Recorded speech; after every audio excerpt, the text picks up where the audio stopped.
नमस्कार क्रिकेट प्रेमींनो, मित्रमैत्रिणींनो, कसे आहात तुम्ही सगळे?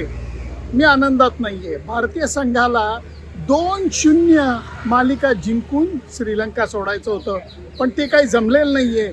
कारण दिवसभर श्रीलंकन फलंदाजांनी आज आउटस्टँडिंग बॅटिंग केलेली आहे आणि याच्यामध्ये काही मुद्दे मी तुमच्याकडे मांडणार आहे. सुरुवातीलाच एक सांगतो, गुदगुल्या दोन प्रकारच्या असतात. एक छान गुदगुल्या, एक असं अस्वली गुदगुल्या. हे मला का म्हणावंसं वाटतं ते लक्षात घ्या. भारतीय संघाने ऑस्ट्रेलिया सिरीजमध्ये अजिंक्य राणे कॅप्टन असताना आउटस्टँडिंग बचावात्मक बॅटिंग करून कसोटी सामना वाचवला होता आणि त्याचबरोबर गेल्या वर्षी इंग्लंड विरुद्ध मँचेस्टरला अशाच गंभीर परिस्थितीमध्ये भारतीय संघातल्या बॅट्समननी बॅटिंग करून सामना वाचवला होता. त्यावेळेला गुदगुल्या झाल्या होत्या. आज जेव्हा सोनल दिनुशानी हाताशी असलेल्या साध्या फलंदाजांना घेऊन 80 पेक्षा जास्त ओव्हर तग धरला, तेव्हा त्याच गुदगुल्या मला अस्वली गुदगुल्या वाटत आहेत. त्याच्याबद्दलच मी तुमच्याशी बोलणार आहे. गोलंदाजांच्या कमतरतेबद्दल बोलणार आहे, सोनल दिनुशाच्या बॅटिंगबद्दल बोलणार आहे आणि सिंहली स्पोर्ट्स क्लबच्या खेळपट्टीबद्दल सुद्धा बोलणार आहे. त्यामुळे अजिबात कुठेही जाऊ नका. बघत राहा तुमचा आवडता कार्यक्रम सुनंदन लेले क्रिकेट अँड बियॉन्ड. पहिलीच गोष्ट लक्षात घ्या, मी कालसुद्धा तुम्हाला सांगितलं होतं आणि या सामन्याचा प्रिव्ह्यू करताना सुद्धा सांगितलं होतं, सिंहली स्पोर्ट्स क्लबच्या मैदानाची खेळपट्टीची मला भीती वाटते. या मैदानावरती गोलंदाजांचे झालेले हाल मी इतक्या वेळा पाहिलेले आहेत आणि तेच हाल मला या सामन्यात सुद्धा बघायला मिळालेले आहेत. आज सामन्याचा शेवटचा दिवस होता. लक्ष एकदम स्पष्ट होतं, भारतीय संघाला कसंही करून उरलेल्या 4 फलंदाजांना आऊट काढायचं होतं आणि विजयाचा मार्ग चोखाळायचा होता. झालं नाही तसं. त्याचं कारण सुरुवातीलापासनं सोनल दिनुशानी इतकी झकास बॅटिंग केली आणि त्याच्याबरोबर केशरन हुवांतानी त्याला दिलेली साथ. तरबेज बॅट्समनसारखं केशरन हुवांतानी बॅटिंग केलेली आहे. हा चांगला अष्टपैलू खेळाडू हा श्रीलंकेला मिळाला असं मला वाटतं आहे, कारण त्याचा दुसरा सामना आहे. सोनल दिनुशाच्या फक्त काहीतरी 5वा कसोटी सामना आहे आणि त्यांनी फलंदाजी करताना दाखवलेली प्रगल्भता ही लक्षणीय होती, हे मान्य करायला लागेल. लंच टाईमपर्यंत विकेटच गेली नाही. 2.25 तासाच्या खेळामध्ये जंग पछाडलं. गिलनी आज काही चित्रविचित्र बदल केले. कित्येक वेळेला बॉलरला 1-1 ओव्हरचा स्पेल दिला. खास करून सिराजच्या गोलंदाजीत दम वाटला नाही. तो थोडासा फिटनेसचा प्रॉब्लेम आहे का अशी शंका वाटली. इतका त्याचा मारा त्या मानाने सामान्य राहिलेला आहे. सारांश जैनचा सुद्धा प्रभाव पडलेला नाही आहे. जो काही प्रभाव थोडासा पाडायचा प्रयत्न केला गेला तो प्रसिद्ध कृष्णा, जडेजा आणि मानव सुतारकडनं होते. आपल्याकडे 5 बॉलर, पण 2 बॉलर हे त्या मानाने निकामी दिसत होते. आणि याच्याबरोबर संथ होत गेलेली खेळपट्टी. कारण या खेळपट्टीचं नेहमी मी म्हणतो, नॉर्मली पहिले 3 दिवस फलंदाजांचं राज्य असणारी बॅटिंग असते, शेवटच्या 2 दिवस गोलंदाजांचं राज्य असणारी खेळपट्टी असते.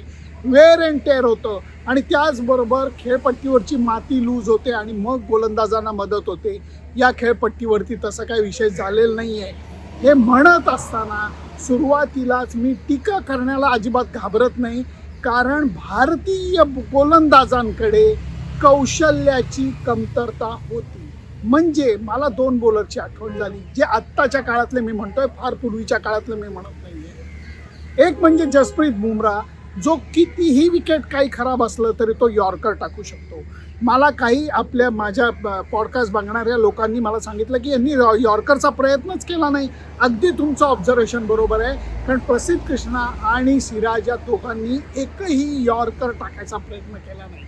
हा जसप्रीत बुमराहचा फरक आहे की खेळपट्टी कशी जरी असली तो टो ब्रेकर यॉर्कर टाकू शकतो आणि विकेट काढू शकतो. दुसरा बॉलर होता रविचंद्र अश्विनला खेळपट्टीकडनं जरी मदत मिळाली नाही तरी त्याच्याकडं दुसरा टाकेल, तो काय म्हणतात त्याला लेग स्पिन टाकेल, तो काहीतरी करेल आणि वेगळं करून प्रयत्न करेल. सारांश जैन एकाच ॲक्शनमध्ये टप्प्याने बॉलिंग करत राहिला, त्यामुळे त्याला यश पाहिजे तसं मिळालं नाही. आणि जडेजा आणि मानव सुतारनी किती जरी प्रयत्न केले तरी त्यांच्याकडे सुद्धा विविधतेची कमी होती.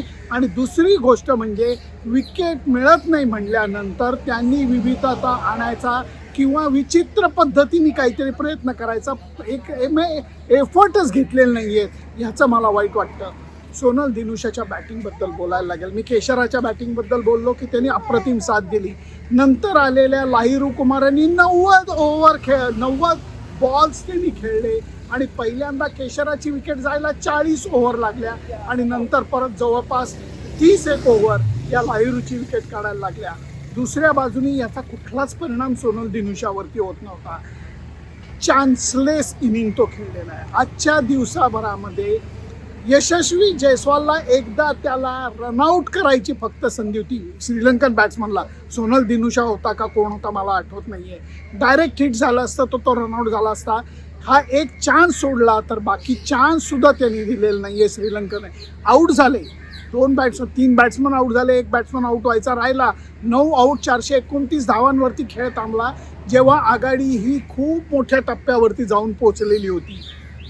सोनल दिनुशानी विश्वास ठेवा, मी काही जास्त आकडेवारीत घुसणारा माणूस नाही आहे, परंतु 2 कसोटी सामन्यामध्ये 1000 पेक्षा जास्त मिनिटं बॅटिंग केलेली आहे. 3 शतकं त्यांनी केलेली आहे. एकंदर धावसंख्या त्यांनी या 4 डावामध्ये किती काढली हे तुम्हीच कॅल्क्युलेट करून बघा, म्हणजे तुम्हाला कळेल की त्याचा इम्पॅक्ट काय होता. जिद्दी खेळाडू आहे. एखाद्या वेळेला अशी संधी मिळाल्यानंतर तो माणूस, कारण एक लक्षात घ्या, चांगला खेळाडू किंवा चांगला फलंदाज कोण मानला जातो, जो ग्रेट इनिंग नंतर लागोपाठ गुड इनिंग काढतो. आणि याच्यामध्ये सोनल दिनुशाला 10 पैकी 10 मार्क दिले पाहिजेत. पहिल्या कसोटी सामन्याच्या पहिल्या इनिंगमध्ये त्यांनी शतक झळकावलं. दुसऱ्या इनिंगमध्ये तो 80 धावांवरती आऊट झाला. भारतीय संघाला विजयाचा प्रवास करता आला. तिसरी इनिंग जो तो इथं खेळला, दुसऱ्या टेस्टची पहिली इनिंग शतक केलं. दुसऱ्या इनिंगला 133 नॉट आऊट तो उभा राहिलेला आहे. 133 नॉट आऊट. आणि हे करत असताना त्याच्या फलंदाजीमधला डिफेन्स आणि त्याच्याबरोबर त्यांनी केलेलं आक्रमण दोन्हीही अप्रतिम होतं. स्वीपचा आणि रिव्हर्स स्वीपचा त्याने किती वेळा फटका मारला, पण एकदाही तो बॉल मिसटाईम झालेला नाही आहे. इतक्या उन्हामध्ये, इतक्या गरमीमध्ये, इतका वेळ बॅटिंग करण्याच्या नंतर त्याला प्रचंड स्नायू आखडण्याचा त्रास होत होता, पण हा पठ्ठ्या त्याला डगमगला नाही. शेवटपर्यंत जिद्दीने खेळला, सामना वाचवला आणि बॅटवर करून नाबाद राहतच तो आत गेलेला आहे. भारतीय संघाने मालिका जिंकली आहे, पण ह्याच्यामध्ये जास्त सुख नाही आहे, कारण ही मालिका 2-0 जिंकली असती तर जे अशक्य वाटणारी गोष्ट आहे, खूप कठीण वाटणारी जी गोष्ट आहे, ते म्हणजे वर्ल्ड टेस्ट चॅम्पियनशिपच्या फायनलच्या सामन्यामध्ये परत एकदा खेळायला भारताला मिळेल का, ती गोष्ट आता अजून थोडीशी अवघड झाली, अजून थोडीशी दूर झाली आहे. कारण आता पुढचे 5 सामने 2 न्यूझीलंडमध्ये न्यूझीलंड विरुद्ध आणि 5 सामने ऑस्ट्रेलिया विरुद्ध भारतामध्ये.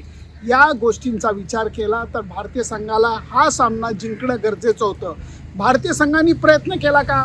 नक्कीच जीवापाड प्रयत्न केला, पण त्याला यश आलं नाही. त्याचं कारण गोलंदाज कमी पडले. गोलंदाजांकडे कौशल्य म्हणा किंवा विचारशक्ती म्हणा, याच्या बाबतीत ते थोडेसे कमी पडले, विविधतेमध्ये कमी पडले आणि त्याचबरोबर समोरच्या फलंदाजाला वेगळ्या विचारांनी जाळ्यात सापडून त्याला जाळ्यात खेचण्याचं प्रमाण जे असतं ते करण्याच्या बाबतीत सुद्धा कमी पडलेले आहेत.